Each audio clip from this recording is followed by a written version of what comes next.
here. I apologize for the stupidity here in this area. You have some things to say about that. I want to hear about that too. I think this is the first time you've had to be handcuffed for an interview. No. 2 or 3 times.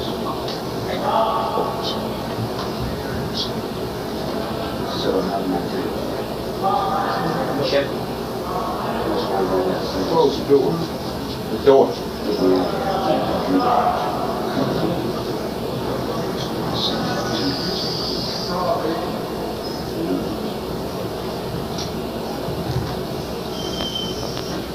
So I've always accepted Paramount as being one of the higher sleazy networks. I was surprised at your show and disappointed, actually. You're talking about the hard copy. On your show, I mean, you know, your network has always been with quality and abilities that are outstanding in the field. What was the objection? What were some of your objections? Well, you come off, you imply things that are unproven. You come off just to make entertainment rather than report what really is in fact.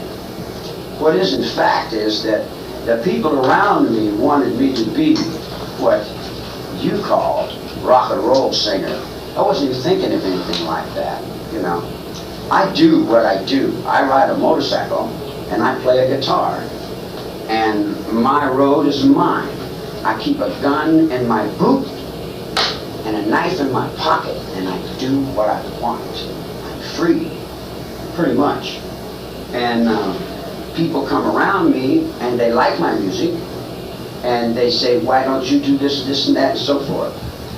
Doris Day's son comes to me with the offer, and I say, okay, sounds good. Then he sends me the Oriental hatchet from the Korean War that Doris Day has been laboring with. That has nothing to do with the road I'm on. I walked with General MacArthur and my grandfather in the First World War. Am I communicating to you? Yes, yes. So he's coming from his mother's insecurity, and he was raised up by a maid rather than his mother. I'm with 50 cutthroats who ride motorcycles, who kill people, who are bad and no good at all. But you're saying that Terry Melcher misrepresented to you your possibilities as a singer and made false promises to you? I wasn't in trade to be anything. I was what I am. I'm not trying to labor into someone else's opinion of what they think of me. I care less what other people think of me. I care what I think of me. Did you have people come to you and tell you that you had promise as a singer? Promises what? To offer into where? I don't offer myself into lops who are lopsided in their brains. I'm the king, man. Do you understand that? I walk on my own road. I don't need nobody's existence. I got my own trip, even though I'm handcuffed in it right now, which doesn't look too cool. Thank you, folks. But what I'm trying to explain to you, if you'll let me, is that when you give your word to somebody in the underworld, as Melcher did, and there's people around me that are in the same color that I'm in, that are riding in the same bike that I'm riding on. When he gave his word to me, he gave this word to them. When he fronted me off and I had to fight 2 or 3 people in behind the barn, then that fell off onto the people that were around me, and they picked it up and took it to him. I didn't have anything to do with it. I was somewhere else doing another trip. Did these people around you that you're talking about know that Melcher was living in Sharon Tate's? Yeah, sure they do. Sure they do. That's my neighborhood. I live in Pacific Palisades. That's been my neighborhood since a long time. I'm the Beverly Hillbilly. You ever hear of a Beverly Hillbilly? Well, that's me. I want to hear a little bit Beverly Hills, Kentucky. They have a Beverly Hills, Kentucky. I want to hear more about the handcuffs and so forth, if you could. We need to just pop the tapes up and make sure they're okay, and change the tapes. We're just to give us just 2 minutes to do that. And she's going to take them out, check them out. You've been in Portland how long? As long as forever is, man. I don't live in time. I'm just here. Been here the whole time. Your hand. I I have opinions, but opinions don't change much. What is this one right here? Yeah, I have Which one? opinions Where is that? about insecurity. That goes time cut in. Put you right outside. They're just changing the tape. Taking that tape to check it, make sure that the sound's okay, visual quality. And the other one is Jim. Yes. Technology, high tech. That's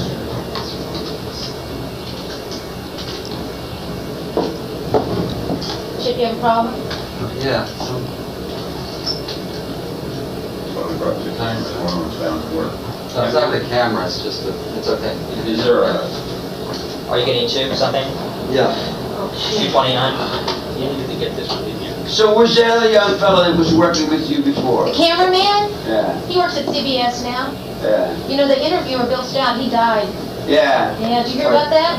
He was a pretty nice fellow, rather dull, man. He wasn't very deep in his thought. Well, you were very He entertaining. was kind of superficial in his I world. heard him call a lot of things.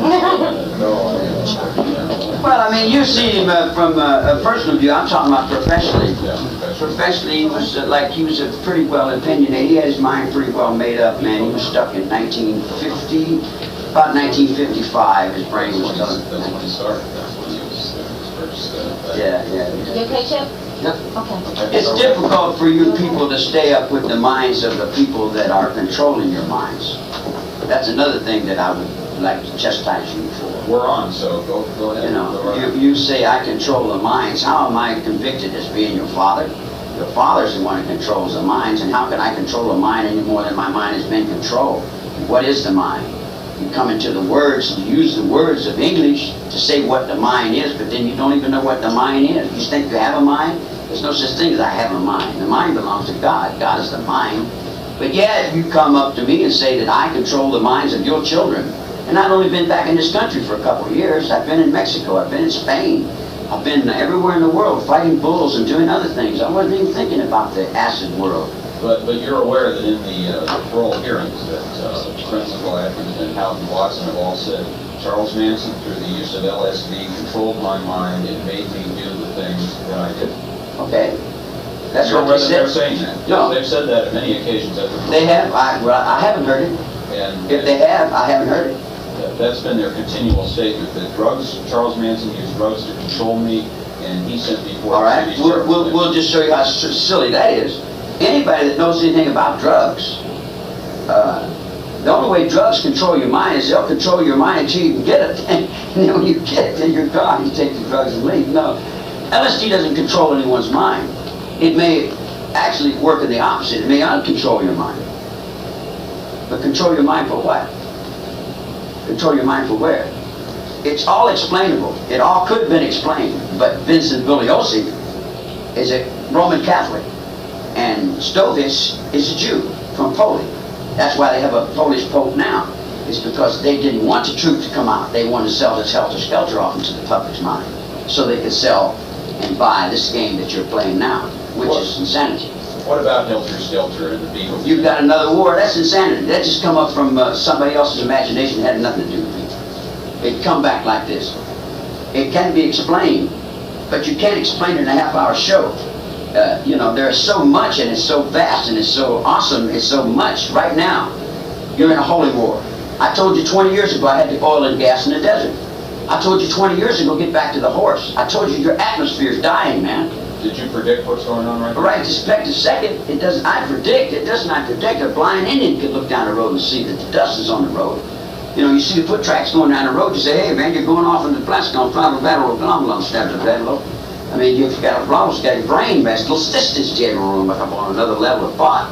When you've got brains, man, you can understand what the hell's going on in the world now, and you can see what's going to turn to.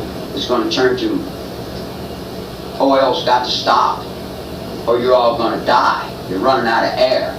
We're running out of atmosphere.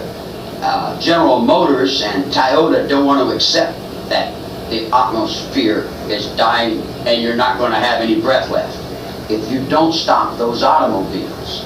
In other words, there's so much to it. Well, let's take your opinions on one man, Saddam Hussein. I am that. You are Saddam Hussein. I was Charlie on the Ho Min Shin Trail. Your sympathies lie with Saddam Hussein or with George My Bush? sympathies lie with me, with the truth, with God. You heard of Charlie on the Ho Min Shin Trail? Well, you remember the movie Wild Wild West? You remember the train that guy played in that movie? Go over and ask that guy how long he's been play acting me. I just didn't come on the set. I already broke through the stars in Indiana in 1940, or back in the 40s, a long time ago.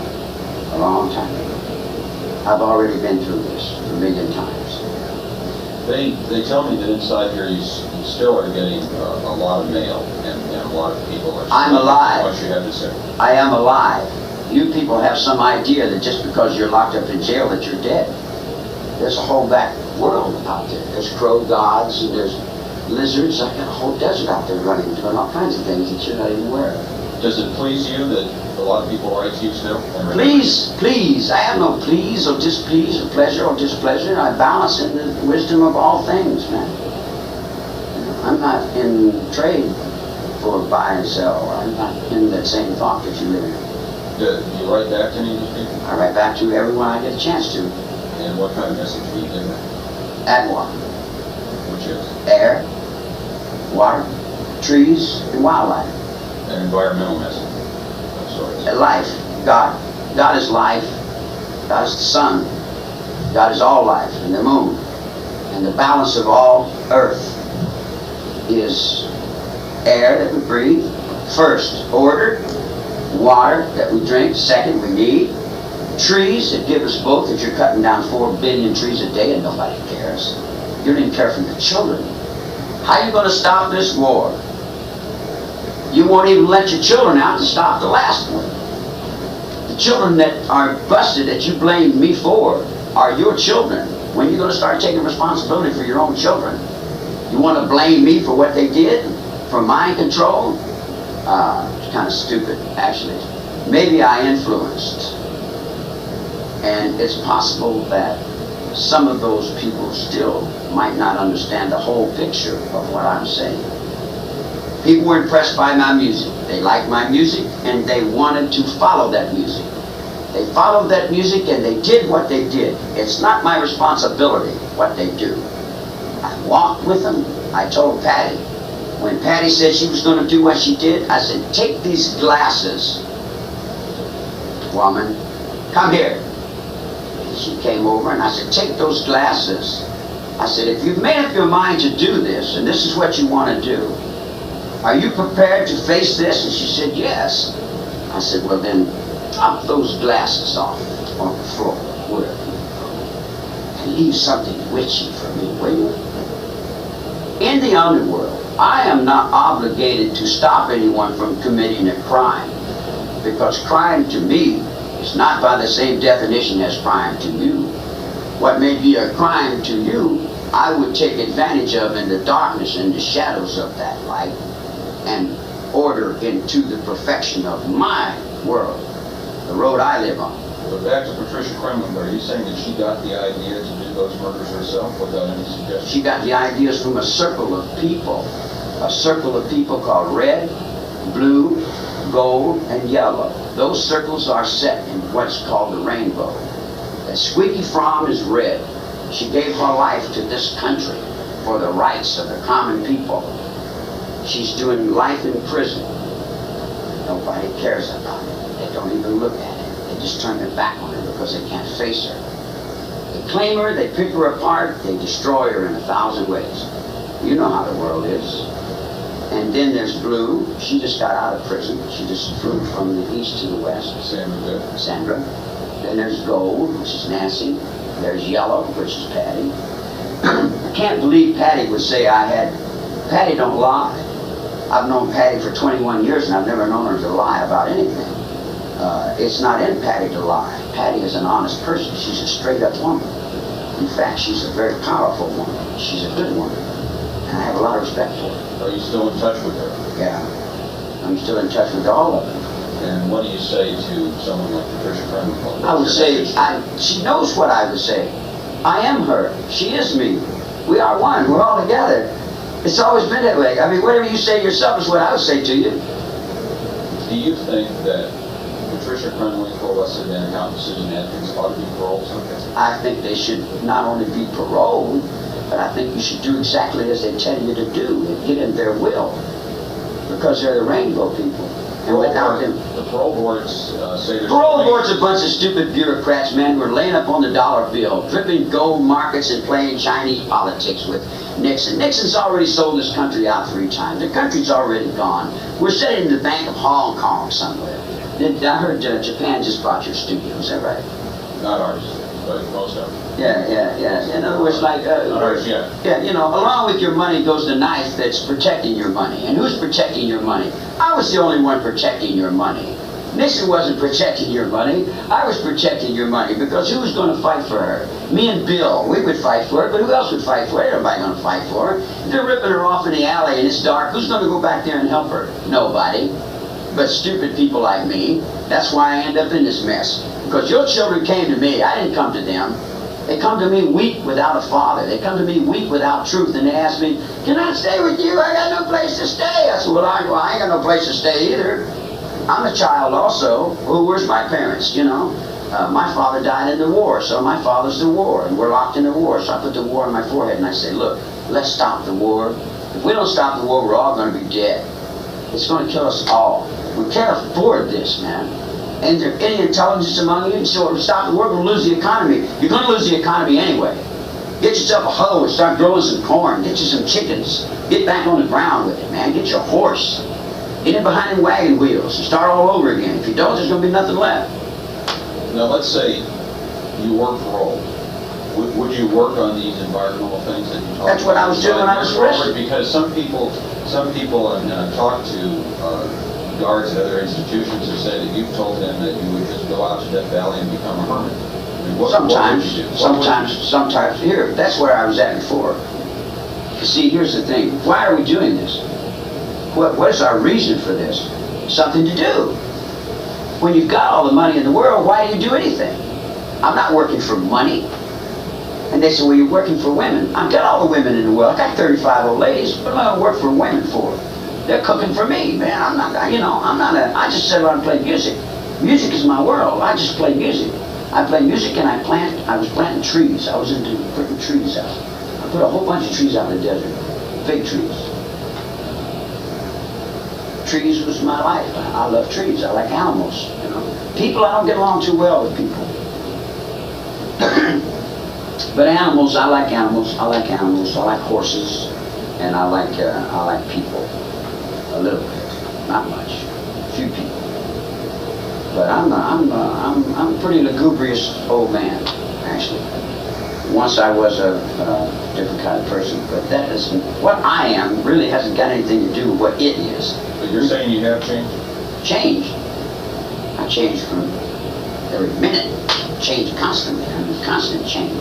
See, you don't understand my mind, man. You know, you go into school, you had a mother and father. I didn't go to school, I had no mother and father. You were raised up in a society full of rules and regulations. I was raised up in a penitentiary playing handball and ducking knives, man. There's a story that you didn't want to be released from Terminal Island. I want. See, that's another thing. To be free in your soul as a man, you got to be free from want. I don't really want anything. I make myself hard. You don't give me a hard on. My dick gets hard by myself. I don't want. It's there. But if they It's in the soul. If they paroled you from here, you're aware of the case of Lawrence Singleton, the rapist who cut off the woman's arms, and he went from community to community, and people demonstrated, and they couldn't find any place to parole him. Are you not afraid if you were released from here that you'd be shot dead the minute you walked out those front gates? Shot dead by who? Who you got to shoot anyone? You ain't got nobody on your side that can shoot anybody, man. She gonna shoot me? She's walking in me now. That's mine. She's only standing, you're standing in her. She's already mine. I took her a long time ago. I grabbed her and took her out of the parking lot. We went down the road. I took her off. And to Bonnie and Clyde, we died at Ma Barker's cabin over there on the dark side. You guys have been real. Humphrey Bogart was not the one you've seen in movies. The real James Cagney is not the one you see. Those were the actors. There's a difference between Selleck and me. Selleck plays Magnum PI. I am Magnum PI. There's the helicopter pilot over there. That's the ghost of Terminal Island, in the truth. He's the ghost of the man. The other guy's an actor. Guys who only play acting, shadows of. Right now you're ready to pick up another actor and play this, what is going to make another movie called, what is that movie they're going to make with Sean Penn, with that doobie-dab, no longer comes longer, red longer, practice. Well, the thing is still, I want to show you something. Maybe you've seen it, maybe you haven't seen it. Okay, this is the Star newspaper. This is the recent Star newspaper. Is this where your mind is? No, I just want to get your reaction to it because you never have a chance to respond to this stuff. It comes out all the time. And they're saying that you were actually after Candace Bergen because she was Terry Melcher's girlfriend. Who's Candace Bergen? Murphy Brown. Murphy Brown, Candace Bergen. I mean, I'm giving you a chance to respond. How often do you get a chance to respond to this? Is the first time you've seen this? Yeah, I don't. This is just last week. How does that make you feel? I know where it's coming from. It's coming from Buckingham Palace, Gate 12. Because Gate 10 just got blown up for coming out with the one before that. See, I can't tell whether this makes you laugh or whether this makes you angry or whether you don't care. What difference does it make? You sold public opinion so much that it doesn't mean anything anyway. What's public opinion? You buy and sell it. What's it worth? Nothing. Is it true? True. True about what? Is what they're printing here true? Is it true that you were after Candace Bergen? I'm not after. Why would I be after anyone? Is that a waste of time? I don't have enough time to be after somebody. If I had to be after everybody that wanted me to be after them, man, I got a list a mile long. Last time I did with what was that name? That guy named Geraldo Rivera? Yeah. He had to go out and say I was after him too. I'm after everyone. How could I be after everybody? So many, I just couldn't. It's impossible. You weren't trying to kill Geraldo Rivera? No. For what? For what? I don't know. I couldn't think of any reason. Maybe he's got a killing coming. He wants someone to kill him. Maybe he's begging, he's praying for God to kill him. I don't know. A lot of people are stuck in death wish, But that hasn't got anything to do with me. But you haven't done anything against Geraldo? I haven't, man, not for or against. I ain't got no chest. Murphy Brown. Who in the hell is Murphy Brown, man? Candace Bergen. I don't even know who Candace Bergen is. That's how dumb I am. I'm really dumb. You wouldn't believe how stupid I am. I'm a hillbilly. How close? I went to school down when I was 9. How close do you follow what's going on out there in TV and music? Do you I still don't. follow music? Do you follow pop? Show it! I do challenge and dig a romance.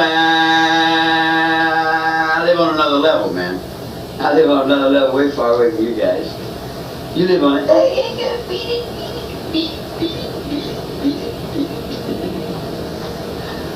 You got a parole hearing coming up. I do. In the past, you haven't always taken those too seriously. How do you look toward this one? Are you going to make a serious attempt to present them with the idea that you could get out and that you are rehabilitated and save change? Rehabilitated? Are you rehabilitated? Oh, no, I don't think I'm rehabilitated. I don't think I'm habilitated. They're going to ask you at these hearings, I'm sure you're more aware than I am. What? Do you have remorse? Here's what. Here's remorse or what? If they say you admit that you're wrong and that we're right, and you submit to us and what we say is being true and all that, and we'll go back to Socrates and we'll give him a little poison and we'll say, here, Socrates, we got the same problem we had all the way back when you was first put in the first cell. Take the poison and die in that cell, or say you're full of shit and we'll let you go. So the parole board wants me to go in and kowtow to their reality and say that their reality is the real reality and my reality is really the stupid, dumb reality. I give my reality to the uniform. And the uniform, when the man declared a holy war, all the uniforms of the world come to attention in God. Even though you ding-dongs who don't believe in God, it doesn't matter. The uniforms still ring all through this country, all through the world. And we in the uniform don't need civilization in your society. We can do without your Inquirer and your lies and your fakes and your phonies. Because in the military you have to be right, or they'll put you against the wall and shoot you. Have you given up on that parole hearing even before it's already? I haven't given up on anything. I'll take anything that goes. You unhandcuff me now, we'll go wherever you want to go. You unlock my door any time of night, anytime you want to. I've always been there. It doesn't matter.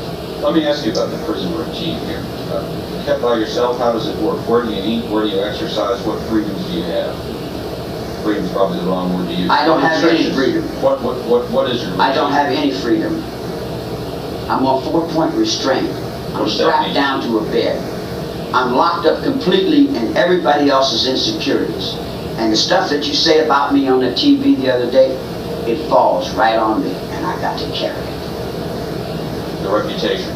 All the insanity that you put forth, that is untrue. It's not even documented in court. The publicity causes you problems inside the institution. Because most of the people that run these places watch you people. And what attitude do they have toward you? They have the attitude that you project through your cameras. That's the reason I'm here, trying to clean that up a little bit. And that comes down hard on you inside the Yes, it does. institution. Yes, it does. Because I'm carrying you on my back. I'm carrying her. I'm carrying the set. I'm carrying the set with my ghost. That's my ghost there. That's my ghost there. Is your problem with the prison staff or with other inmates? My problem is with stupidity, insecurity, in the name of security. People who are afraid won't face themselves. Some inmate tried to kill you. Oh, come on, man. Did he? What do you mean? Kill me for what? Tried to burn you. So he did burn me. He gave me a suntan, okay? He baptized me in the Christian Venta church or whatever.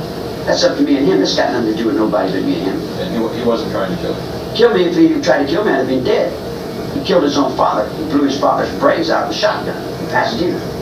Do you fear for your life inside here? I was his father. I came back to life. He didn't like it. What about your feelings about your personal safety inside here? I don't have any personal feelings. You don't have any fears about your personal I don't have safety any inside here? personal. I'm the number of just a B33 920. My personal's hanging on the ventilators in the nut wards. Do they let you have a TV set in here or watch TV? If I wanted one, yeah, but I'm you know, TV's really a downer, man. You got beautiful media, and you're destroying it. You're destroying the world with that insanity. You talk a lot about the music, and I want to ask you about that. Do you still compose music? Do you still play music? I don't compose or play music. I sing music. Music is in reform school. We used to go back and hold. Hey, Bill! Fast record on the radio! Well, that's so hard, man. Punch on the get roll on. Say, what? Is that right? Yeah, okay. Bring this out on my. Tell that you good job off that motherfucker. Run. Someone right you gonna head on that sound railroad line. Yeah, that's the way we do it. That's the way I do it. That's the way the chain gang does. That's the way I was raised up doing it. That's your music today. My music is the sound of men in prison. My music is the tear in Leavenworth, Kansas. It's Bill saying, "Give me a shot of that coffee, boy. How'd you get that out of here? Shut down, around your song, that song." Practically, you don't say, man, there's no noche. Since you've been in here, we got some of the headlines. Yeah, well, some of the headlines of music people. Well, let me finish. Since you've been here, no, go ahead on. Yeah, I'm just curious. Let me finish. Lennon died while you were in here. Elvis died. Yeah. While you were while you were in. Let me get back to this other one before you go through changes. Because I want to hear. They got a woman that stands in the court of the English court. She holds the black buttons on her white dress. That woman with the black buttons on her white dress is in trouble. England is in trouble. English economy is in trouble. They want me to go back to England and live in a bottle of Scotch whiskey and be the numbers in the Bank of London because I know the economy and I know how the money rolls. I've been rolling nickels out the back door all my life. But I won't do that because I'm helping somebody else that's a friend of mine whose water is dying, whose fish can't even live in the lakes, and all this creation that we do in the United States. We see a acid rain from Canada, but if you lived in Mexico and seen acid rain from Estados Unidos, you'd see that we're killing the world with this society that we got going. If we don't stop this pollution, we're not only going to murder everybody in the United States of America, you're all in the gas chamber, you're going to destroy everybody in Latin America also.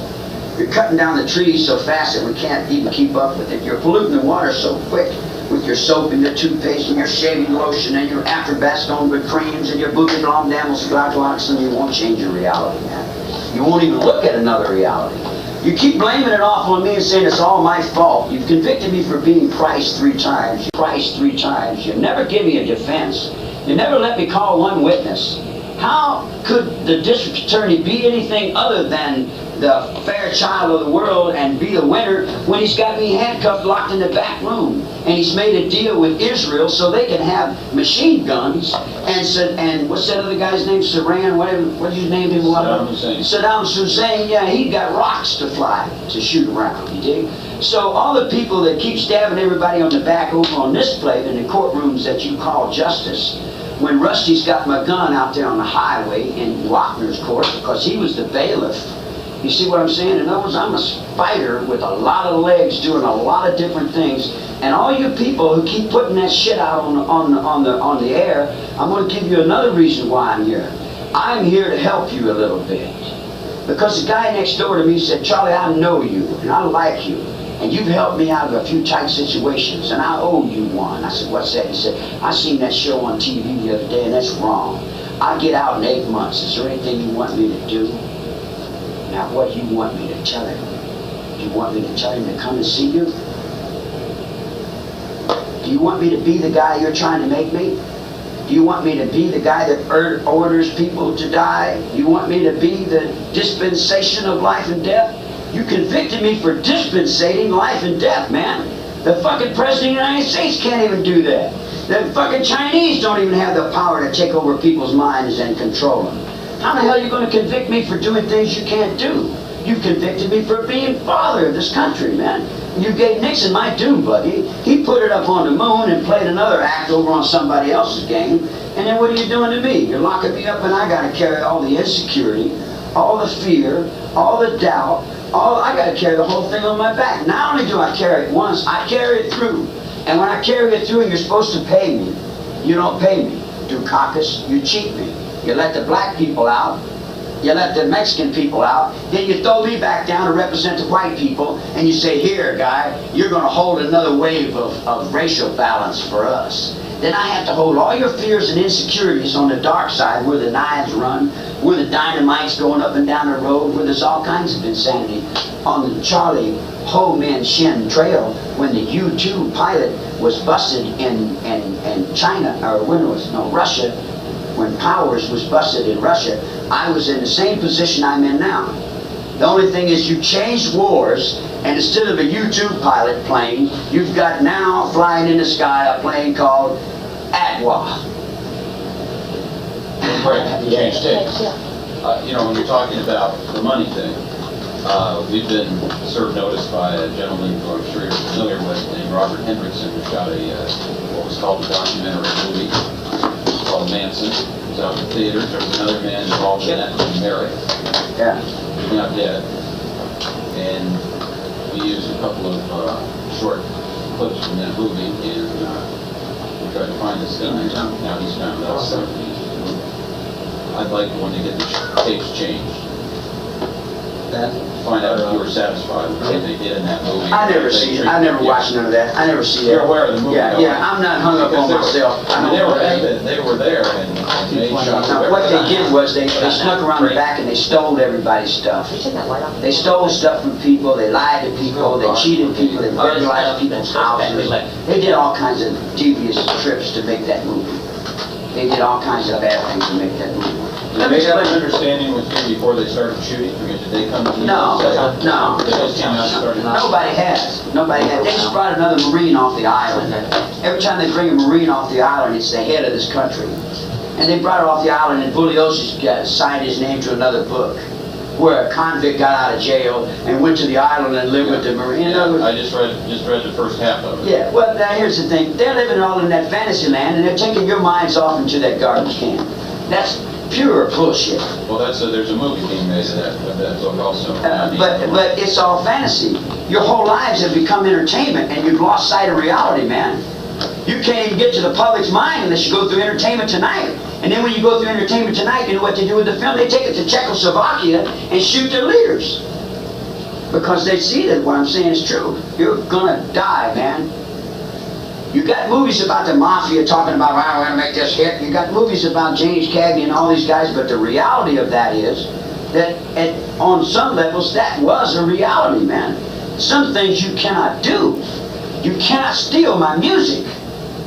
If you steal my music, you got God to contend with. And you don't even know what God is, and you don't even believe in God. What would you like to happen to your music? Whatever happens to it, don't change it around. You change it around, you're changing the voice of God. Because I'm that messenger. There's a message in your music. There's an assalamu alaikum, wa alaikum salam. I would say there's a message in my music, sure. Elijah Muhammad, Daddy Grace, Soup Kitchen in Chicago. I would say, yeah, Juvenile Hall with Father Divine. They had a soup kitchen over there on Clark Street. That's how long I've been fighting. I've been fighting since I left the Irish monks in Terre Haute, Indiana. And I haven't lost a fight yet. I lost one fight in my life. There's one guy alive who's with me. That's because I can't find him. He's in Wheeling, West Virginia. And I don't think he'll let me find him. I might be able to find him. But I'm going to tell you something. When you do something to me, you might think you get away with it. But the ghost will tell you, in the name of the Father, and of the Son, and of the Holy Ghost, you don't get away with nothing, man. You can't hide nothing, nowhere on this planet. There's no place on this earth you're going to get away with anything. Not one lie you're going to get away with. We're working on a new system of prison. It's called 4-point restraint. We lock people in coffins, and we stand them up against the wall and leave them there until they change their minds and start thinking about the right way. The only thing a prison is supposed to be is a Christian kind of justice, to give you another chance, to give you a start. It's the love of Jesus Christ that gives you this penitentiary. If it wasn't for the love of Jesus Christ, we'd just line up against the wall and shoot you. See, they told you in L.A. that was Charles Older's courtroom. It wasn't Charles Older's courtroom. It was my courtroom. He had the judge's robe on, but I was the judge. That's the reason they overturned the death penalty. Because I was a brother in the hallway in the federal penitentiary. Because I run a barbershop. And I bounce a handball. Ain't nobody ever beat me playing handball. What's your opinion of the fact that you got 299 people on death row, and you're not one of them because of a certain period of time, that Supreme Court decision? It was my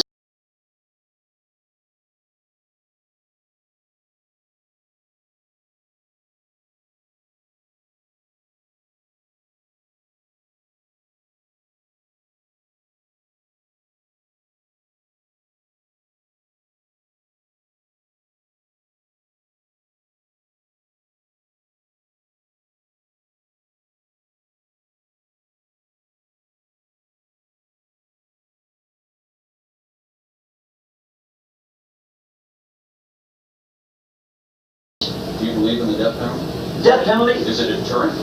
Oh, what, deterrent from what? Deterrent from what, guy? Death penalty prevents people from murdering people? From murdering people. Where are you going to start? Where are you going to put the axe at? We got the hatchet. Where do you want to put it? 299 people on death row, they shouldn't be there? What you raise them up to do? They're babies.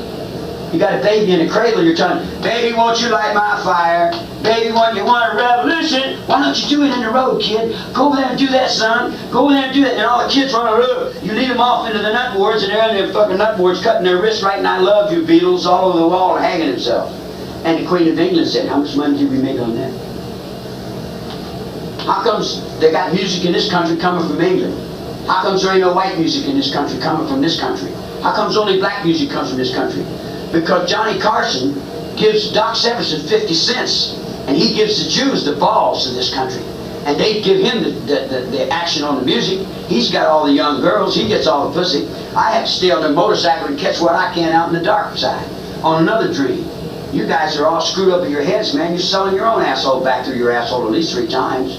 You have no idea what the hell you're doing. Now you're coming up with this David Letterman and stupid-ass Paul Schaefer, man. All he did was steal my music and come back and talk about somebody from Maud because she got another thing, and that guy that played on Henson didn't bring a taxi from New York. He owes me 9 taxi cabs. How many times do you think it would take to cut his heads off? If we started putting out death penalties where they belong, we'd have to dig Elvis Presley up for taking my guitar and beat on his bones for a while, wouldn't we? What kind of music do you like to listen to? All music. I love all music. Ain't no music. I like classical music. I like Beethoven. I like all music. I like the ballet. I like everything that has anything to do with class. How about pop music? Madonna, Michael Jackson? I don't know. That's not my generation. My generation is Bing Crosby. My generation is when your studio was moving fast and hard. My generation is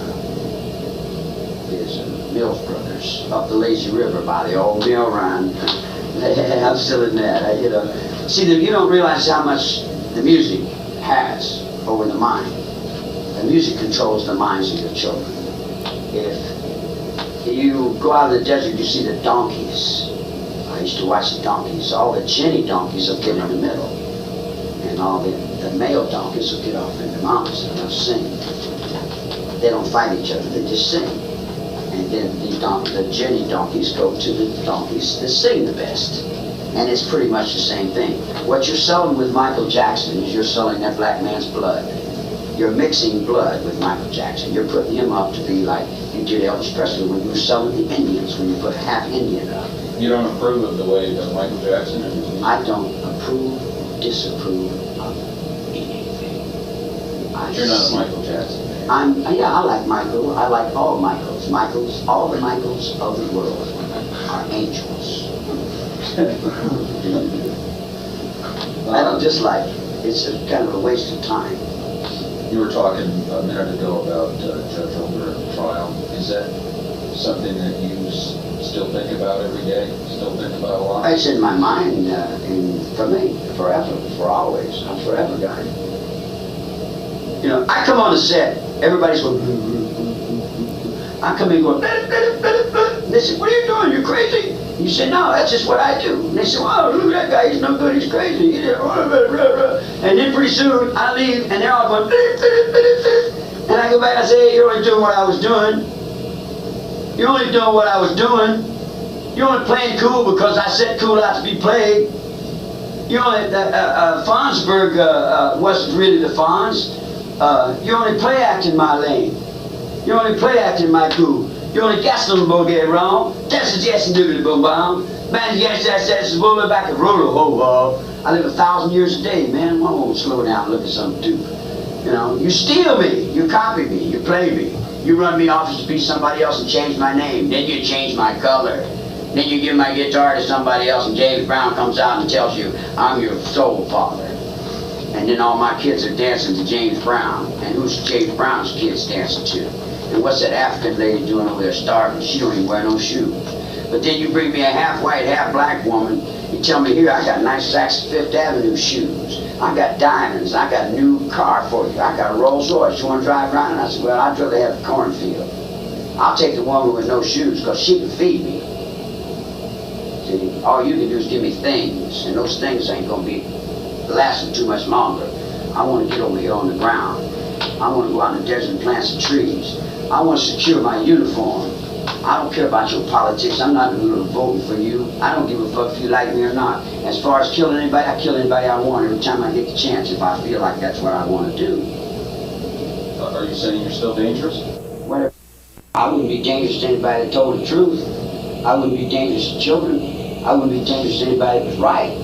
But anybody that was wrong, I say this, I'd say Hussein's a good guy. Because if I was in control of things, I wouldn't wait to bomb the citizens. I'd have been off one a long time ago. Because there's too many people. You got to get rid of them some way. So why don't you make another church and kill your babies? That's what you're doing, ain't it? What's your prediction for this country? Let's say Whatever you keep, 2000. What are your predictions? whatever you keep blaming me for is a prediction of what you're going to live in. Whatever you're blaming me for, however you're judging me, is where you're going to end up. Because I've already slipped that noose. You know what a bullfighter is? He puts a little rag out there, and two of these big old horns come down, and he just floats that rag right on there. And he beats them horns every time. And every time he beats them horns, he's laughing at the world, because they're all scared. But he has no fear, because he's a man. If you stood in the bull ring of Spain, looked up at the crowd, all standing and cheering, and throwing all the roses of the world at your feet. Look and you know that you are a man. I have not done that, but I walked his dog once. When you first put back in 1960 now. Do you think that over 20 years later you have people from Europe, from Hollywood, and people from all over the country still coming to interview you? Did you expect that people would know who Charles Manson was more than 20 years later?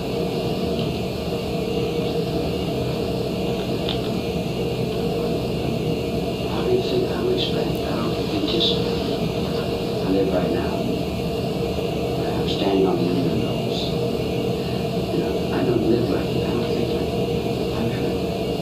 I'm everything. I'm nothing. I'm weird. I'm a bug. I lived in a cell with a roach. I lived at that little bug for 14 years. It's not stupid. That whole universe, he's right. He's lasted 6,000 years. 60,000 years, 70,000, a long time. You're spending a lot of time in your cell. What do? Do you read? I sing. The radio? I sing. What do you want to sing? Your own songs? What do you want to sing? Crow God, clock gas story burn on the highway, rolling down my way, I'll be home soon. Hello, she's down like rolling plus I got up on your heart and bounced around. Yeah, yeah, yeah. And then I sing don't tell the blow story, you tell that motherfucker I walked thing, tell that phone. Get up on the phone, boy, I'm trying to roll those steady bend on down.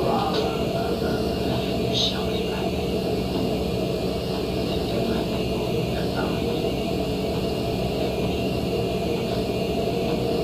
They're all white.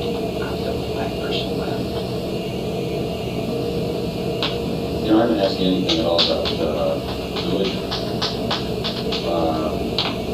Charles Tex Watson has become a minister. Praise the Lord. Do you know about that? If it works for him, forget it, get on. If the wheel rolls, man, what can I say? Would you like to join his congregation? I'm already in his congregation, I thought. I've never had anything against Tex. Tex's been all right with me. Tex kept his word. Tex had some problems. I'll run some down real quick to you. Tex had some problems. He come to me and said, I can't deal with this, man. He said, it's too big for me. Will you help me? I said, what is it? He said, go down and face this guy. He's big, he's tough, he's ugly, he's mean. I said, face your problem, son. He said, I can't. He'll kill me. Will you help me? I said, yeah, I'll help you. So I take a gun, and I stand in Tex's place, and I watch him. I say, I'm standing in Tex's place, and you took his money, give his money back. Whatever else I went in a whole episode with a guy called Lhasa Papa. I had to shoot Lhasa Papa. I told him, don't make me shoot you, man. I had to go through some changes, so I shot a man. I don't like shooting people. I don't like hurting people. But if I have to, I do. Whatever I have to do, just like all men do. So when I went and I came back, I said, you owe me one. You owe me one. You'll pay me sooner or later, one way or another. Take your time. Take your time, as much time as you want, but you'll pay me the one you owe me, or God will catch up with you. Because I'm a man of God also. And Were you repaid? Huh? Were you repaid? Yeah, but it didn't happen that way. Bobby gets in a fight with another dude over a bagpipe. Bagpipes, I'm very serious about bagpipes because bagpipes are like my heart. I will fight over bagpipes if necessary because I like bagpipes. I like the music in bagpipes. It's like a guitar. It means a lot for the Spanish man because the guitar is his soul. Well, the bagpipes mean a lot to a Scotsman because the bagpipes are his soul. So there's a lot of bikers and there's a helmet involved. There's a chrome helmet and 2 bayonets and the Hessians are involved and the straight Satans are involved and the Satan slaves are involved. And Bobby asked me if I would help him as a brother. And I told him, sure, I'll help you as a brother. He said, this guy's got a gun, what do I do? I said, don't reach for the gun because that puts his mind on the gun and he'll shoot you. I said, smack him in the mouth first. Put his mind on the mouth, on the smack, and then grab the gun. You can take it in a second and you can beat him out of that gun. Oh, I'm not going to do that. I said, well, if you're afraid, come back over here and lay down. He said, well, I'm not afraid. I said, you should show me, brother. And he invoked me. He said, if you're a brother, show me you're a brother. And come and help me. So I said, all right. So I went over and I said, don't ever invoke me into no violence. If you invoke me into violence, I got to go back to that penitentiary. I don't want to get involved. I don't want to break no laws, man. Because the old man told me, if you don't break the law, you don't have to go back to jail. So I'm not breaking no law. I'm staying right on this line and keep from breaking the law. So to make a long story short, I took the gun away from the guy. The guy shot in the wall. When I took the gun away, I threw the gun back to the guy and said, now I gotta kill this fool. Because if I don't kill him, he's gonna tell my parole officer I'm going back to jail. He said, no, don't kill me, man. I said, the only way I get away without killing you is you give me your word that you won't tell. You can come in my world. He said, I give you my word, I won't tell. I said, come on in my world then. You live in my world, because I don't tell either. There's a world that you don't live in, where people don't snitch on each other. We don't rat on each other. We don't tell on each other. We don't write no notes. You see what I'm saying? That world is in motions. It exists in procedure. It exists in uniform and military. It's not in words. It's in the wave of your hand. It's in the reflection of motions. It's in the circle that you don't know anything about unless you're raised up in the military. You can understand that. So then I cut the guy's ear off. We put the guy's ear back on with some scotch tape and we packed him all up. He promises he won't tell. I said, why don't you make your debts and pay your debts and be a man, man? Why you gotta lie to this kid? You owed him money. We're not wrong, you're wrong. You're trying to get somebody to make a man out of you, to make your word good. Your word is all you are. If you ain't got no word, you ain't no good. If you ain't no good, you ain't worth living. Because what the hell are you without your word? You stand on your word, man. You give this kid your word, you make your word good. If you don't, I'm going to have to come after you again because that's my brother. My brother's me and I am my brother. And I'm standing in his place. I stood in Texas' place facing his death. I stood in Sandy's place facing her death. I fought 3 people for Susie facing her death. I fought all kinds of different people facing their problems. And I never realized what was building up in the implied agreement of the circle in the occult, what you call the occult. So when it came back into play, the guy got the gun back from Bobby. He said, I'm going to go kill that little fart. Bobby said, I won't let you kill him. The guy said, he cut my ear off. And Bobby said, the man stood up for me. Now I'm standing up for him. He said, no, I don't want you, I want him. He said, he was doing what he was doing for me. And he handed the guy a Mexican knife with a big eagle on it. And he told the guy, you can kill me. Because now I know he stood up for me. I'll stand up for him back. And the guy says, I don't want you. So Bobby took the gun away from him and stabbed him in the heart and killed him. And I think now at parole hearings he says that you did it. It doesn't matter what he said. I know what happened. It doesn't matter what people say. What people say is what they say for themselves. Everybody's working for themselves, aren't they? You just mentioned the circle and the occult and so forth. Can you talk about that? What you meant about that?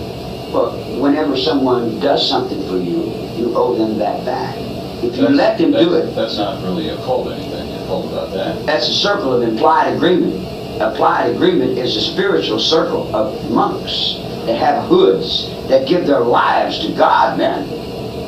And you must serve that. If you don't serve it, you're not in line with yourself. That's the implied agreement. Where do you think I'm coming from? I'm coming from Father Jabalt's order in Terre Haute, Indiana. That's full of monks. They set me, they raised me. They taught me how to play handball and paddled me when I lied. They set me out on the road. I ran away from them at 13 years old, and I'm still running from them. I got 2 questions about the prison policy thing here. I just want to make sure we're up to tape. Are we up to Will you let me finish? Yeah. I just want to make sure because the tape is running out. 9 minutes left. Yeah, let's go ahead and roll. Let's pick up. Just wait a second. Everybody's rolling? Yeah. Go ahead on. So,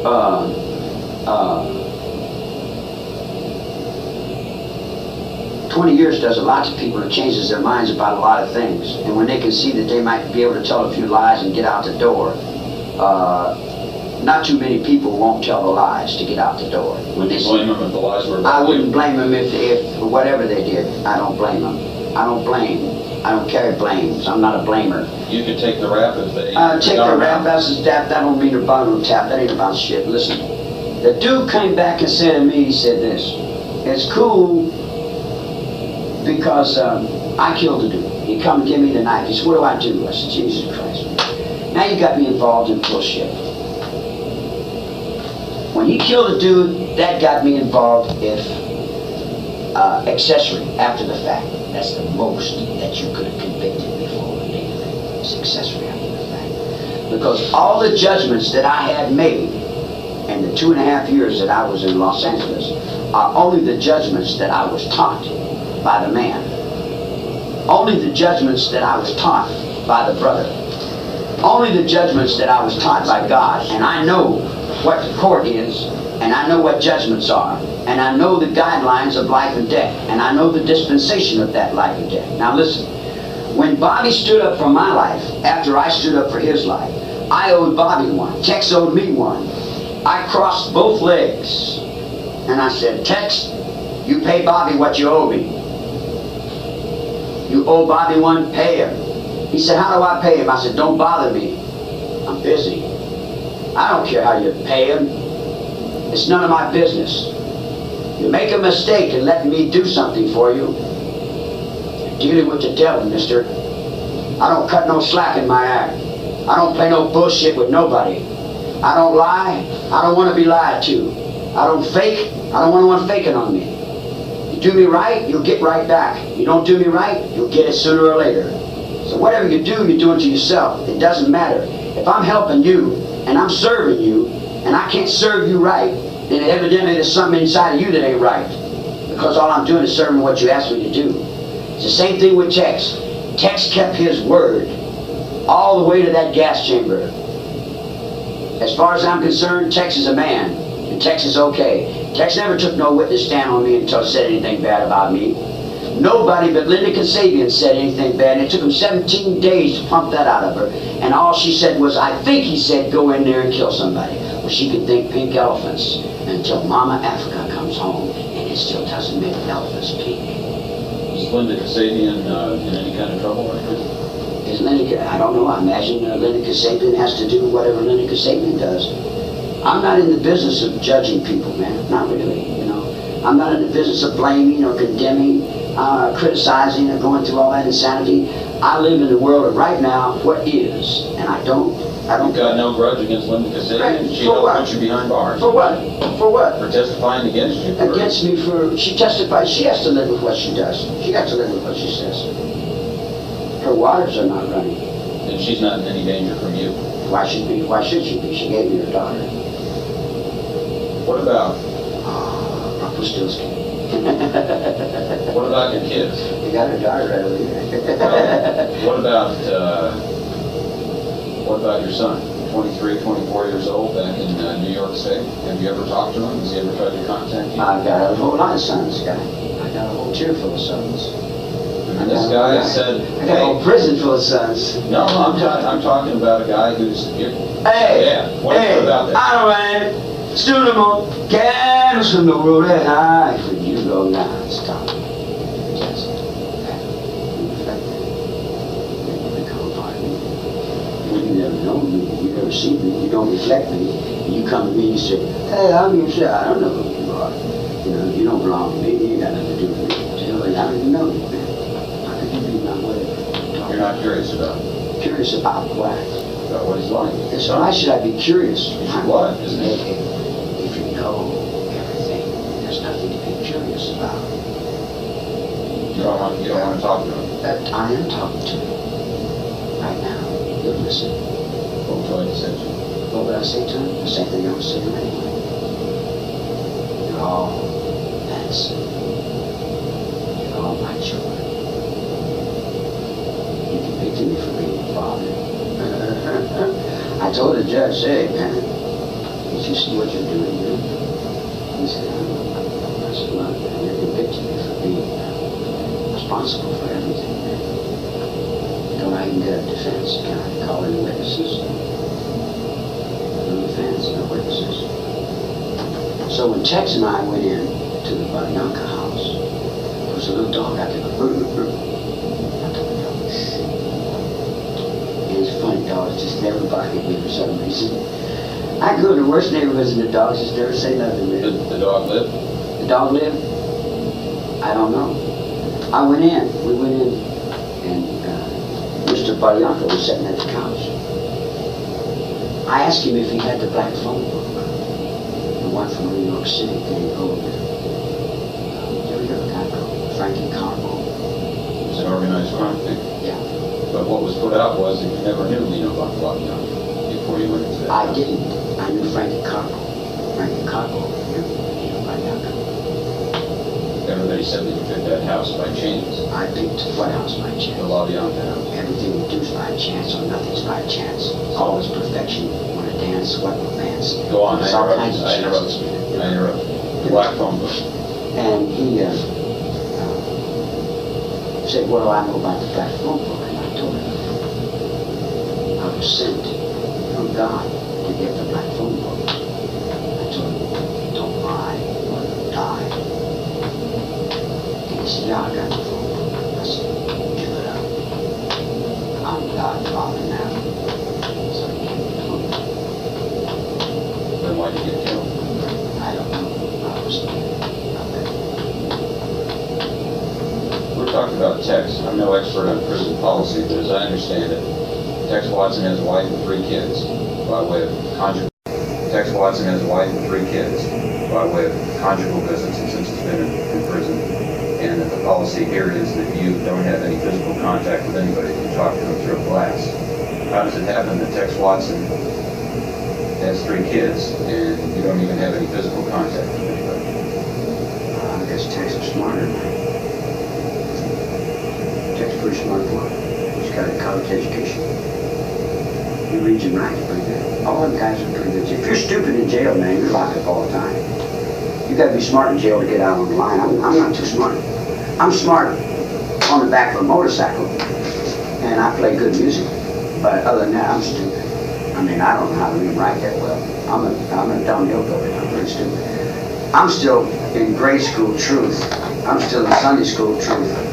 I still believe in God. That's how stupid I am. You don't even have to be stupid to believe in God. Well, I started in on that religious thing. I want to pick that up, but I think we got to change. Yeah, we got to change Tex in a second.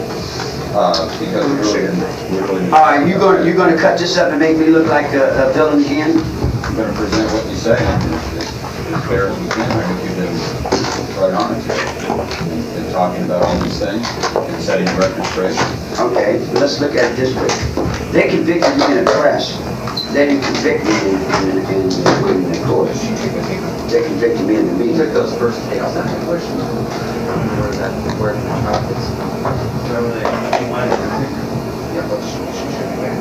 no one bars.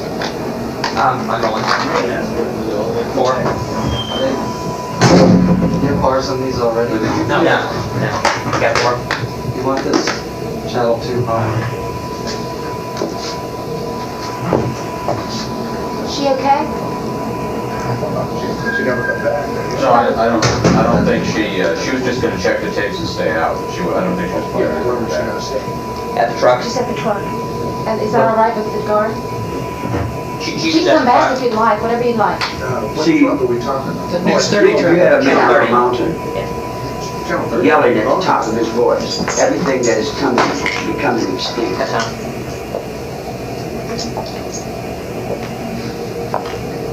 He would be saying, the beetle bug's dying in Virginia.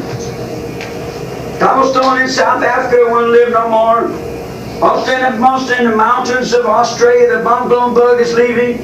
The boots and the moon butterfly is not living anymore. Wild ghost-stone are gone. The platypus is ghost-stone. The bumblebee and he'd be yelling at the top of his voice as fast as he could. That's how fast things are becoming extinct. Like this. 6-7 billion trees cut today. You cut a tree down and make a desk with it. You don't think about it. It's just your way of lifestyle. You cut a 600-year-old tree down. It took 600 years to build that tree. That's 600 years worth of energy that you're taking from the earth. And all that was living from that tree, like the birds, the worms, and the germs, and the bugs, and the bees, and all the different little creatures that make our atmosphere, you've killed them all. And you've been doing this since you landed in Plymouth Rock. You've been destroying this whole rainforest. And you just about got it all into cement. And there's going to be nothing left. Your water in California is just about all dammed up or in aqueducts. You can't get no precipitation into the sky without some vegetation. You You look at the land and you say, wow, man, you people are destroying the whole planet, and you're all going to die. You're killing everybody. Someone says, well, you got to die sometimes. Pull it up and check the oil, will you? They really don't care. When did all this concern about, I know I've heard for years that you've been talking about this, Atwa and the environment. When did that come to you, and how did it come to you? When did you start to become When I completed myself in Mexico, I ran with an old Indian who gave me some mushrooms, and we went up on top of a pyramid. And he said, you see the water there where I used to fish? He said, there's no fish. He said, I used to put the water in wash my hands, but I can't touch it because I break out. He said, in America, you got factories and sewer plants that clean your water, but down here we're poor. We can't afford that. And the water that's dying, we'll die with the water because we have to drink the water straight from the earth. We can't get up over you guys because you buy what we make. You send it back to the United States and stamp made in the United States and sell it back to us. You're killing us. You're destroying us a little bit at a time. You go to the office building of the United States in Mexico, it's much bigger than the office building of the President of Mexico. The United States runs Mexico. They run Latin America. And we can't, even when we got General Noriega up over a little bit, then they had to come down and take him out of the play. We're still in the same battle we was when my grandfather had a long Kentucky rifle and Pancho Villa was out in the field against the United States greencoats when they said, stay on the land. You're taking the children off the land. You're destroying the children's minds and in schools. And you're taking the people off the land. You're taking the land. You're going to lose the land. You're going to lose the people. Grandpa died and went to hell. He lives with a bell in his hand in the graveyard in Kentucky. That's the reason they ring the bell in San Quentin over the ghost of my fathers. The same principle runs through West Virginia, Tennessee, when they brought the Tennessee Valley authorities in. My Uncle Wormy died in the nut. So as many men that lived on the hoe, that worked in the fields, that picked up the guns for revolution to keep the people down on the ground and stop this bureaucratical goddamn fucking freeways concrete system that you're destroying the planet with. But every time we get the CC camps going, it took us 20 years to get the CC camps going. Squeaky Lynette Fromm gave her youth. She gave her young life to get the CC camps going. Sandy gave her life to get the CC camps going. All of them children that you look at and call bad, they gave their whole self for what we were doing. And the murders, I took full advantage of them in every way I could. I painted a picture with them. I drew lines with them. I used their bodies in all kinds of directions. I hung a for sale sign up over the body of Sharon Tate. And I said, I will take advantage of everything I can to save my world. The world I live in, I will do just about anything that my scheming, conniving mind can scheme and connive, I will do. How was Sharon Tate threatening the world? Sharon Tate was not threatening my world. Sharon Tate was the daughter of Colonel Tate. Colonel Tate, the mother, by Colonel Tate was the Army. My father is Colonel Army from Kentucky, not Polish from Rome. My father is a colonel with a rifle from Kentucky, and it's his army. I don't make it, God does it. But did you even know that Sharon Tate lived in that house? Yeah, I knew Sharon was living there. I knew Sharon well. You had known Sharon Tate before? Sure. How did you meet her? I met her in Dennis's house 2 or 3 times. I met her in Elvis's house 2 or 3 times. I told you that's my neighborhood. There's not a rat moving in that neighborhood I don't know. Do you have a grudge against her? Grudge against her, no? You like her? I like her just like her. Did you know that she was married to Polanski? No. I knew she was into pornography. And I knew she played with dogs a lot. And I knew she did a lot of things that you're probably going to prove. If you really seen the occult, you'd probably take another look at the video films that they arrested and that Hugh Brenner bought back. Hugh Brenner paid $30,000 to get the take back of him and Ray Davey. You still think about Sharon Tate today? But why should I think about Sharon Tate today? You know how many people have died since Sharon Tate died? You know what I've got? I've got an idiot district attorney that follows me around. He's followed me around for 21 years. And he acts like he really likes Sharon Tate. Why is he acting like he likes Sharon Tate? Because he wants the publicity, because he wants to run for Attorney General. He wants to get a little this. It's all a blood sucker. They suck the blood of those people. Look here, look here, look here. I had no way of knowing where Tex was going. I was in San Diego when Tex made his move. When Tex made that move, I had a traffic ticket in San Diego. If you known Tex was going to Sharon Tate's house, I knew Tex was. Would you have stopped him? No. No. And I'll tell you why. Anybody in prison will tell you, Mr. A and Mr. B's in the cell. Mr. A says, I'm going to hang myself. Mr. B says, I won't let you. So Mr. A kills Mr. B and hangs himself anyway. There's a knife on that yard, and Joe Blow's going to make a move on Tom Green. You get in the way, you're going to get moved on. You walk your line in life. Life has a line. Remember that song, I keep a close watch on this heart of mine? I walk the line because you're mine. Yeah. Well, there's the truth in that. The truth is, if you walk the line in prison and you don't get on nobody else's line, 9 chances out of 10, man, I'll bother you. Anybody that gets up on your line, you really don't have to worry about them. Because there's only one person you got to worry about in prison, and that's the man. And he's generally in uniform. So you really don't have to worry about too much. You know, you don't have to if you walk in the line. Well, I walk the line. The guy comes up and says, I'm going to rob the First National Bank. I tell him, yeah. That's cool, yeah. He said, you want to help me? I said, what's the plan? He showed me the plan. I looked at it, I said, no, don't look too cool to me. I'm not stepping into that. I won't bite off into that. It's too raw. So if he says, if I say, yeah, all right, I'll help you, and I step into it, then I'm all the way in it. And if I give you my word, it's my life. If I say the getaway car will be there at 8 o'clock, the getaway car will be there. You see what I'm saying? In other words, that's the world I live in, where if you give your word is your bond, and your bond is your life, you know. You guys don't live in it yet. You live in another. I want to come back to what you were just saying about the DA who follows you around and speaks. He says, and this is what we're talking about religion. Earlier in the interview, you said you believe in God. The DA who follows you around says, he doesn't say you're a Satanist, but he says you become the champion of all the Satanists in the country are gravitating toward you. Okay. Set me straight on Charles Manson and religion. I want to hear it from you, because we I'm heard from him. I'm handcuffed. That's a religion, man. The big man over there is religion, as long as I'm handcuffed.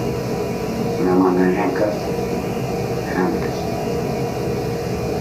But I'll just keep after you on it if you don't want to answer it. That's okay too. Let me put out one more quote. It said. Come other words. It said that Tex Watson said, and I'm not saying that you said it, but you're saying that Tex Watson is quoted as saying when he was in the Tate house, I'm the devil, and I'm here to do the devil's business. Okay. Does that mean that the Manson family were a group of Satanists? I would imagine the devil's in everyone, isn't he? What is the devil to you? What's the word? The definition, semantics. The devil is doubt and fear, insecurity. The devil runs in, he's not sure. The devil is generally a woman, most ways you want to look at it. Then you can look at it from the other eye and you say, the woman is generally Christ. Christ is the woman, and Christ is the devil. The devil is the woman, and how are you going to draw the line on it? It's interpretation. Everybody's got their own interpretation on it. There's abraxas. That's what they call me in the back. Abraxas. That's the cross going one way in the light, and the cross going the other way in the darkness. One cross one way, the other cross upside down. Do you believe in the concept of heaven and hell? Well, I believe in the concept of yin and yang, big and bong, rattle, stessin, get from bong, roller, and then I got the Tesla, get flung on. I believe in Obama, I'll stand and other things that you better fit into the depth of it. But you don't know about Armslander because you got a friend, they didn't tell you about that. But you got the esoteric, and they got the fossil-berry, and the rompel vegetable, and there was time with a bone bolster you never had a false knowledge because they didn't tell you about it. She was another peak, and went so high they were just freaked out. They went, oh, wow, man, I didn't know that. I didn't know you were in there. I said, if I would have known that, I would have had you out a long time ago. I'm sorry, please, Lord, forgive me. And I said, I don't forgive. I'm not in the business of forgiving. You're out of line. You've got no slack. Got too many, two-way. I just got no time for it, man. I'm sorry. Goodbye. There's nothing I can say. And then you go in the cell, and hang themselves. What can I say? What can I say? What do you want me to do? Be the savior of the world? Is that what you're looking for? You convict me for being the savior of the world? Is that what you want? Or do you want the destroyer of the world? Of which is the difference? Well, how could the savior of the world do anything but destroy you? Look at you. Look at what you do to my image on the TV. You make me to be a clown. Look, you got garbage all over your face. You come in here, you're dealing with garbage, man. You play acting that goddamn horseshit off to those people's minds, and then it comes back through them stars, and I got to labor. I can't even get on the main line. I can't have a comb to comb my hair. I can't have a mirror. I can't have anything. They give my guitar to James Brown because the black people are scared of the white people. The white people are scared to death. So they run and give my guitar to the black people and say, we're sorry, we don't want to offend you. You know, and then where do I go? How am I to do? I got to whip the white people up into shape to keep them up and balanced with the black people because they're scared. I got to carry this fear on this foot, carry that fear on that foot, and then I got to go up down the hallway handcuffed to where some witch has got a hammer over here bound on the thing looking at me. Somebody else got a screwdriver doing some other thing. And it's okay if I'm afraid. It's okay if I'm insecure. What could I be, man? What could I be but a pile of numbers and all the money in your pocket? Don't you think the people in here are afraid of you because of that reputation? People are afraid, and they're just laying it over on me because you're giving them that to do with it. You're giving them an excuse to do it on TV. But I mean, seriously, doesn't that help you to have that kind of reputation here that people leave you No, alone? hell no, fear don't help nobody. I mean, fear help me if I was Bush. Give me 4 stars on my shoulder. Give me that uniform and put stars on my shoulder. Then I can have the authority that I am, and I can stand up and be what I am. And in essence, that this eye is World War I, and this eye is World War II. And that the body that I am in is the toes in one shoe. What does it stand for? That means World War II. My dad went over there and took it away from the Germans. It belongs to me now. I can say whatever I want to say to it. It does whatever I say to it. It's mine. Aren't you afraid people are going to think that means I am a Nazi, I'm an American Nazi? I don't care what people think, women think. The man don't need to think. He knows. Have you ever been tempted to get rid of this? Some days you wake up. I wasn't tempted when it got burned off. Harry Christian incident? Yeah. Burn your forehead? Yeah. Did you put it back on? Yeah. What were you thinking about that day? I was thinking that the child was very confused, and that the Prime Minister of India would be shot and killed for that, and that 3,600 people was burnt to death in the streets for it. And it was a shame that he had to do that to himself. When these big news events happen, like you're talking about the war that's going on right now, and we brought a whole bunch of these headlines, we went to great length to find all these things.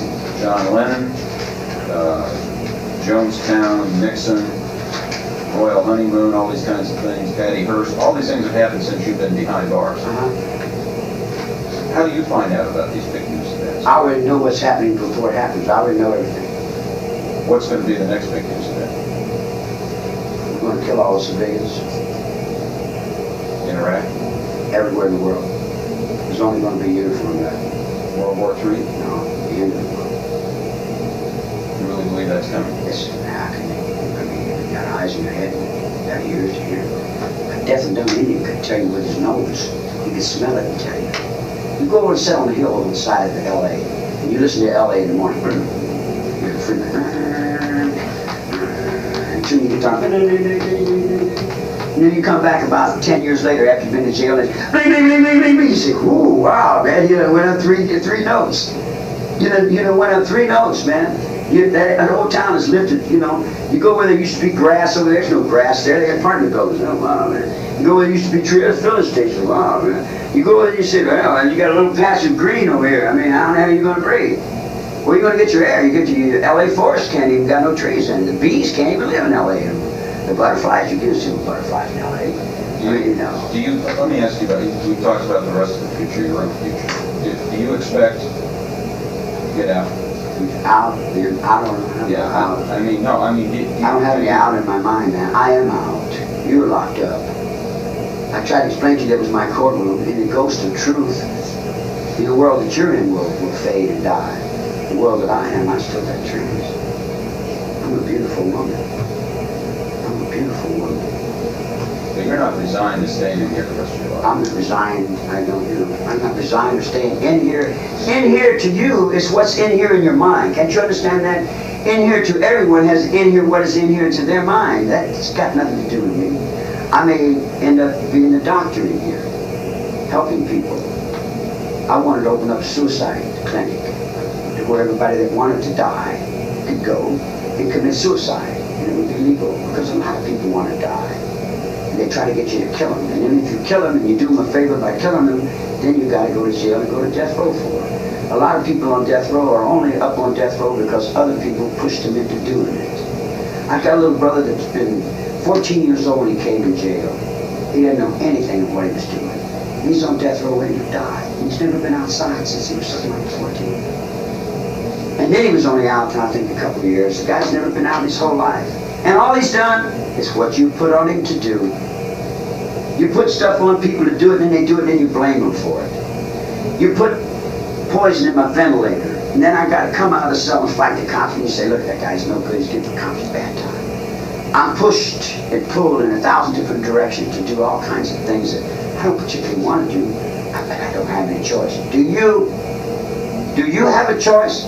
You say, yeah, I got a choice. I live in the land of freedom, home of the brave. No, you don't. In your mind, you're locked up in a book. You don't live anywhere. You're in the graveyard. You're all walking dead people, and you don't even know it. Your children try to raise up and tell you, you chew them on down and beat them to the ground. You got another war? You want to stop it? What are you going to do about Tex and Bobby and Susie and Betty and Harry and Larry? That's just in California. You're not talking about Georgia or Atlanta or Leavenworth or McNeil Island or Terre Haute, Indiana, Attica. What are you going to do about all them kids and all them prisoners that gave their energies and their lives to stop the Vietnam War? And then did your government tell you that Charlie on the Ho Minh Shin Trail has not surrendered? And that war is still going on? Just because Nixon said it's over doesn't mean it's over. And just because Nixon went to China and said, I'll give you the rest of their heads if you let me live. No. You don't sell me out that easy. You know, I'm not dismissed that quick. It isn't what you think it is. I've got computers in Denver. I've got computers in Nuremberg.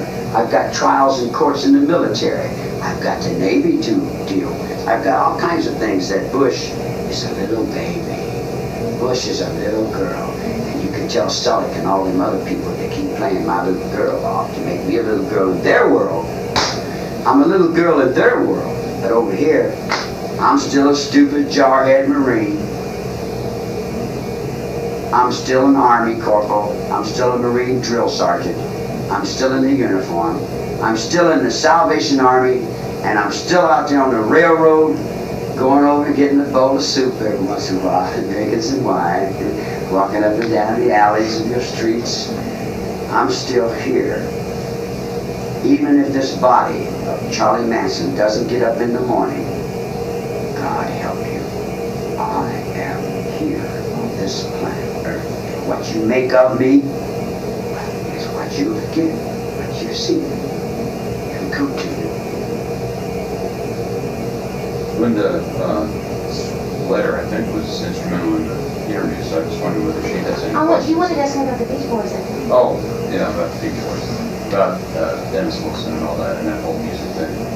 Did you, I don't mean to be facetious, did you actually want to be a member of the Beach Boys? Actually be part of the band? No. I got out of prison after 22 years in prison. Tanto tiempo disfrutamos este amor, nuestras almas se acercaron tanto así. I was singing. Doesn't sound like a Beach Boys I song. was singing in the gardens of Chapultepec, Mexico City. I got along good with the Mexican music. I come into the American music to learn to play the American music. I've been playing the guitar for a lot of years, and I was in jail with a Jewish friend of mine. he turned me on to Universal Studios, where they had the big fire the other day, where the Mexican burnt the Universal Studios down. Thank you. And they took my music and they burned it up. And they tore my music up. And here's why they tore my music up. Stromberg said that he wanted me to play with Hamisa Kela from South Africa in the trumpet and Big Black on the conga drums. I said, no, I'll play music by myself. And they said, well, you're a racist. I said, I don't know what a racist is. Stromberg was married to a Jewish girl on one side of town with 3 Jewish children. And he was married to a black girl on the other side of town with a singing career, Solid Gold. Solid Gold wanted one voice and one voice only.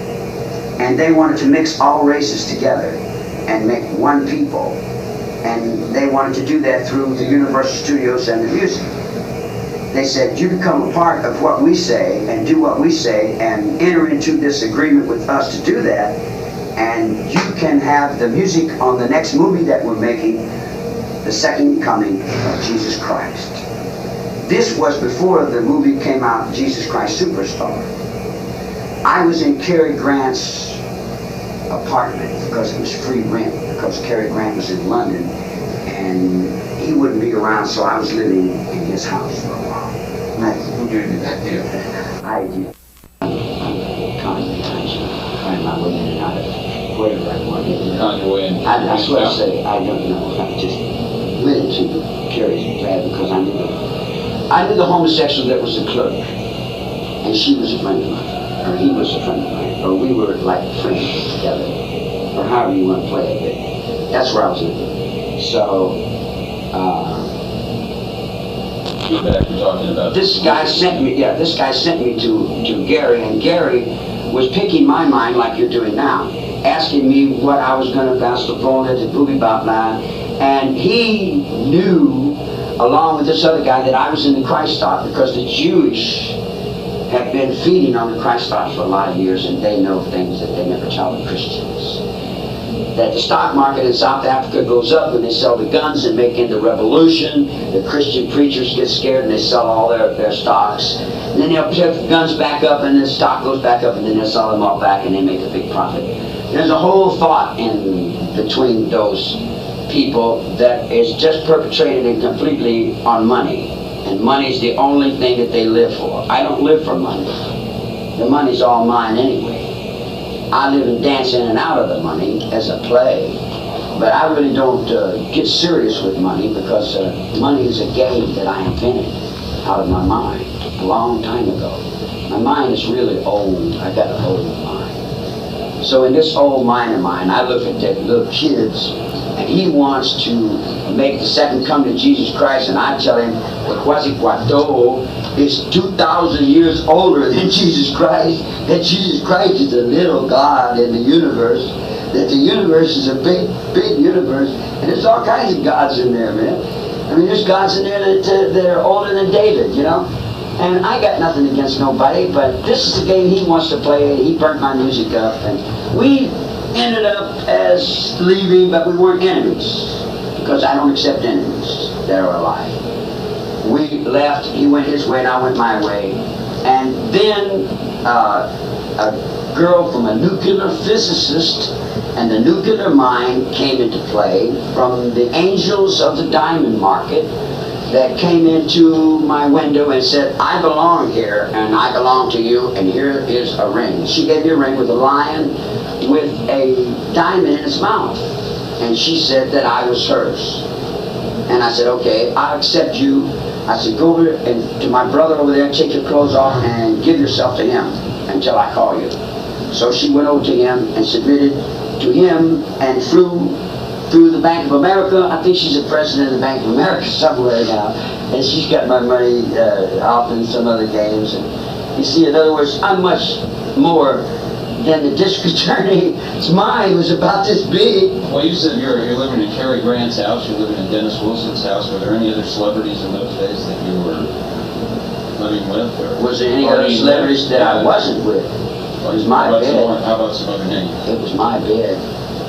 Now, I'm not a name dropper guy. Half the time I don't remember the people that, you know, their faces go by, you know. but it's my bed. Me and the African Queen. I mean, that's what the what's that movie they made? Catherine Hepburn and what's his other name? Bogart. Yeah, African Queen. Yeah, we went through that before. I mean, that's old. You know, like I told the district attorney, I'm already outside and I'm brother, man. I don't know why we got to keep playing these same old stupid things, because so many people are lying. By the time the truth catches up, the district attorney's head is going to be probably on fire.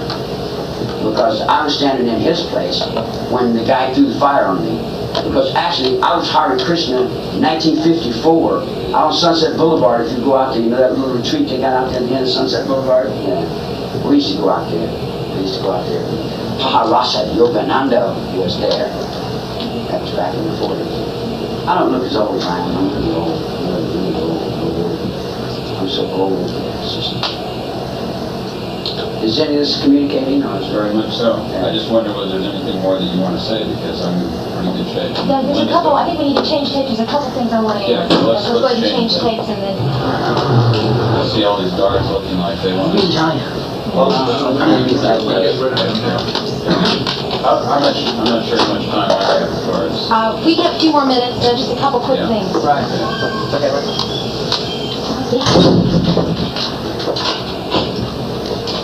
Do they, on your mail, they look at everything, they open everything and read it? yeah, they bolster down on the mail, yeah.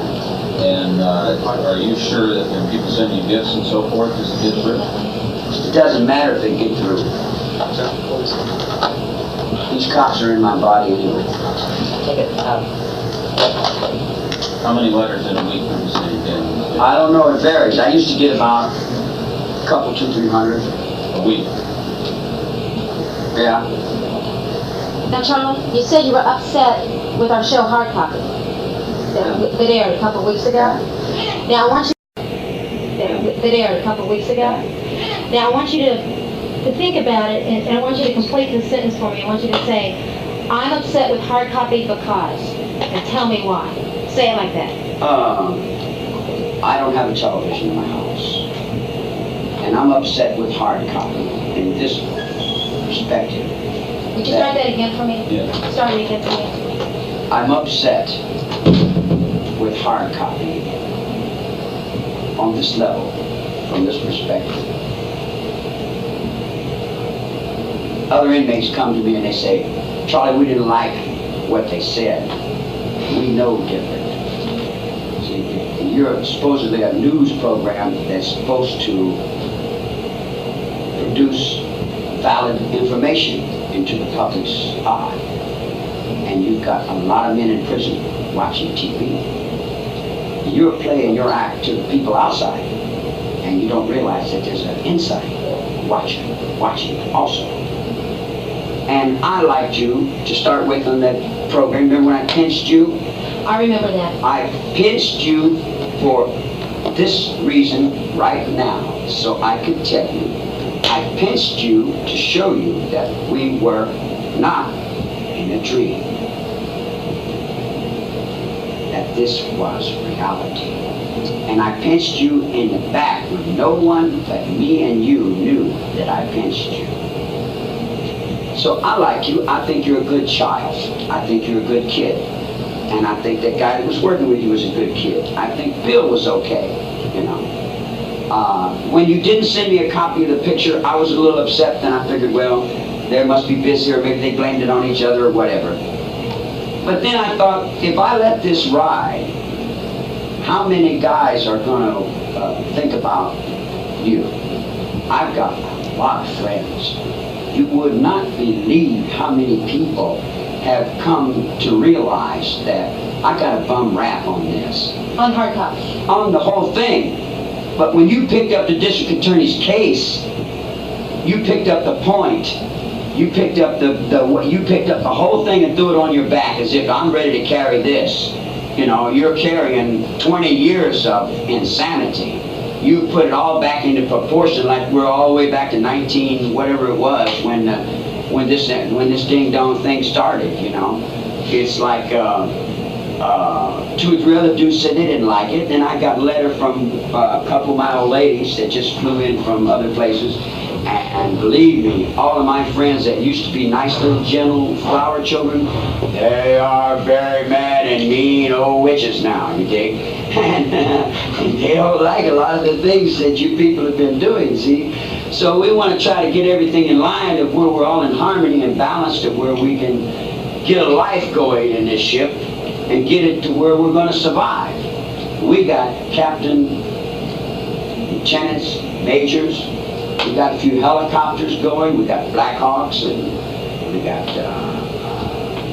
Apaches. We got Captain Stereo and Uvaya. We got a lot of good things in this family.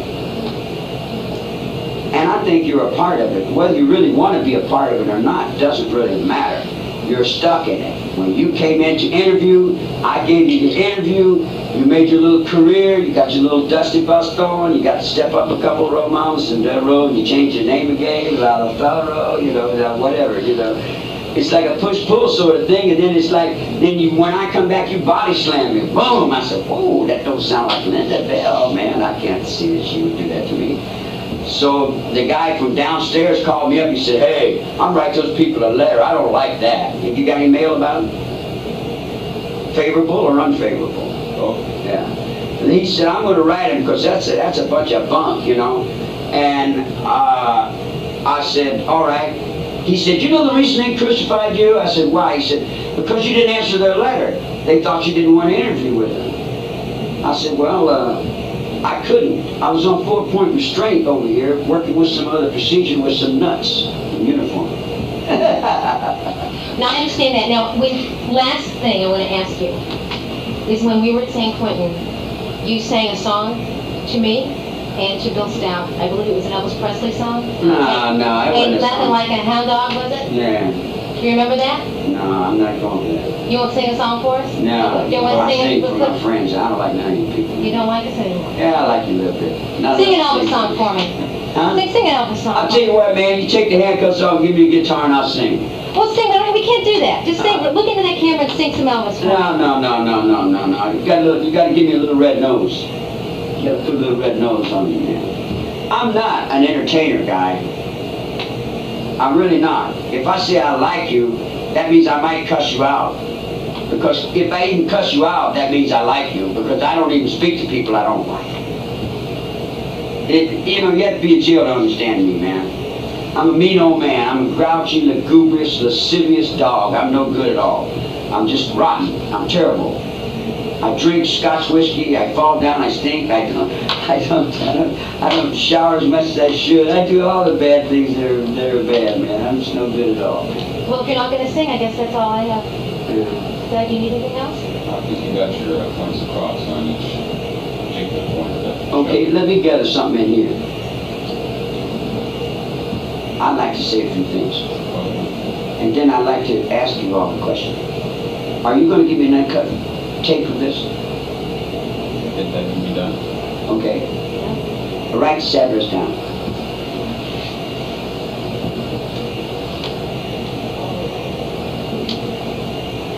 Blue 1013 Jensen, J-E-P-S-E-N, Cochran. 932. Yeah, would you send him and I give you my word on this. See, I live by my word.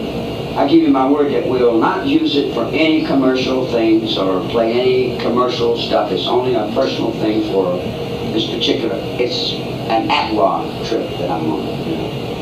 And then whatever you do with the rest of it, I guess is up to you. But